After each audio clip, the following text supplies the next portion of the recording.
Saudi अरब के तेल कुओं में दफन होगा तेल अवीव। ईरान ने छेड़ा तेल युद्ध, खाड़ी में जलेगा अमेरिकी बेस। अरब सागर में मौजूद अमेरिकी युद्धपोत यूएसएस अब्राहम लिंकन ने अपना रुख ओमान की तरफ मोड़ दिया है। ईरान के ड्रोन अटैक में बहरीन की सबसे बड़ी और ऐतिहासिक तेल रिफाइनरी बापको को उड़ा दिया गया। लेबनान में इजराइल ने 200 हिजबुल्लाह लड़ाकों को मार गिराया। हवाई हमले में करीब 400 लोगों की मौत हो गई।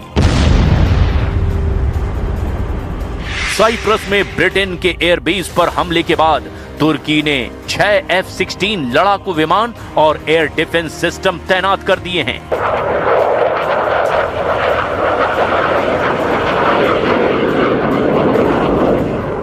मैं इस वक्त इसराइल में उस गाड़ी में बैठा हूं जो बिल्कुल चकनाचूर हुई है ईरान के बैलिस्टिक मिसाइल के अटैक से। आप देख सकते हैं क्या हाल हुआ है। हालत आप देख सकते हैं जो बाहर रहती हैं, और मकानों की हालत आप पूछिए मत के इर्द गिर्द मकानों की हालत क्या हुई है। ये देख सकते हैं आप, मकान खंडर में तब्दील हो गए हैं।